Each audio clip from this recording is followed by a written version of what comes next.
A lot of guys get caught up with the fact that they think they got to learn these certain scales and be able to play them correctly, and these certain scales work only in particular situations and this and that. And I never did that, and I don't really suggest that it's a great way to do things, because that's just going to limit you. The way I kind of developed my own quote-unquote scales is I kind of made them up, and you can make them up yourself. The way I came up with this one scale, which got some name, you know, harmonic minor or something like that. I just heard a chord and I played notes. So I came up with something like this over like an A chord.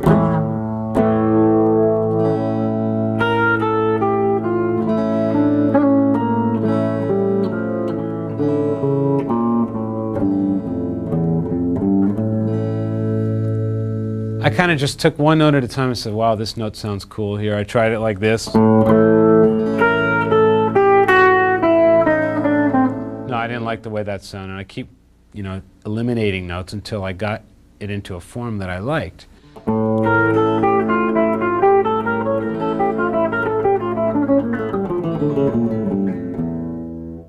Okay, building on these patterns that you're going to be practicing, you can use them, you know, in your scale positions that you've made up, or you can use them in any kind of positions and cram them together in a way that's going to make you sound like you're playing a long flowing run, when actually you know that this long flowing run is like a combination of a bunch of patterns stuck together.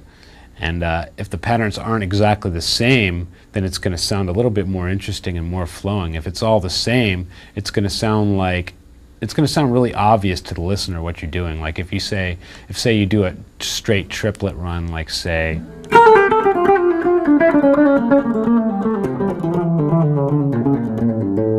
it just sounds diddle diddle diddle diddle straight down. So that's cool if that's the desired effect. But what you can do is take a bunch of patterns and stick them together and go from one place to the other. You know, we started here and wound up there. So let's find another way to go down there. Let's play a whole bunch of different patterns on the strings.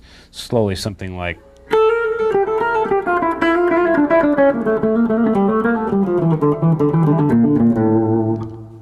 So each one of those little sections could be practiced separately. And say you do this one separately, like a little 5 pattern, and then you could say, okay, I'm going to do this 5 pattern for this little position here. And then when I want to cover the next 2 strings, you could go something like, that'd be like a 7 pattern. So we'll go from the 5 to the 7 pattern. So going down, it would sound like this. Let's find another cool way to get the rest of the way down the scale. So we've done this. So we could do like some quick triplets. What we have all together would be something like this. So it's a little bit more interesting to break it up sometimes, you know, than to just do a scale pattern all the way down. You want to be able to have the option to do both, though. So the first option was practice the long form thing, a big long scale exercise.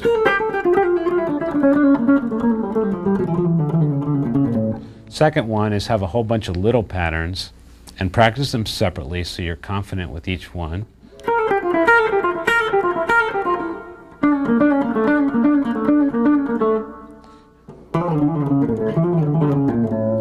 And you can like break it up in a way where you don't have to do just one of each. You can do 1 and 1, 2 of the other, 3 of one, this and that. And you can make it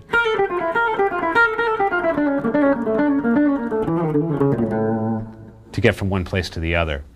So that's a little bit more interesting. And that's kind of how long runs are. I mean, whether they're consciously thought up or not, the long runs are made up of little patterns, which each one should be practiced separately so you're in more of control. That's so